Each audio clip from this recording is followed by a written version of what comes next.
I think we've said this countless times. আমি মনে করি আমরা এই কথাটা অগণিতবার বলেছি। ইরান সহস্রাব্দ ধরে এখানে আছে, এই অঞ্চলের মানুষ সহস্রাব্দ ধরে এখানে আছে। কেউ কোথাও যাচ্ছে না। সম্পূর্ণ ধ্বংস কোনো বিকল্প নয়। কোনো রাজনৈতিক পক্ষের ইচ্ছা বা খেয়াম খুশিতে কোনো ব্যক্তি, জাতি বা দেশ অস্তিত্ব থেকে বিলীন হয়ে যাবে না। আমরা একে অপরের পাশে বাস করব। আমরা মানবজাতির ভবিষ্যতের জন্য প্রতিবেশী হব এবং আমরা তা করেছি, একে অপরের পাশে বসবাসের উপায় খুঁজে বের করতে। এটি একটি অত্যন্ত কঠিন মুহূর্ত। আমাদের দেশ আক্রান্ত হয়েছে, আমাদের সার্বভৌমত্ব আক্রান্ত হয়েছে। আমরা আমাদের অর্থনীতিতে এখানে বসবাসকারী মানুষের দৈনন্দিন জীবনে এর প্রভাব দেখেছি এবং আমরা এটিকে হালকাভাবে নিই না এবং আমাদের সার্বভৌমত্বের উপর এই আক্রমণকে আমরা মেনে নিতে পারি না।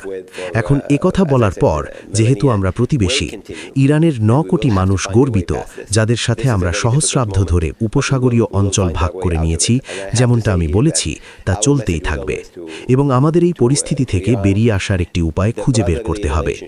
এটি একটি অত্যন্ত কঠিন মুহূর্ত, কিন্তু আমরা এর থেকে বেরিয়ে আসার পথ খুঁজে নেব এবং আমাকে এখানে বলতেই হচ্ছে যে আমাদের বার্তা সবসময় ছিল ইরানের প্রতি।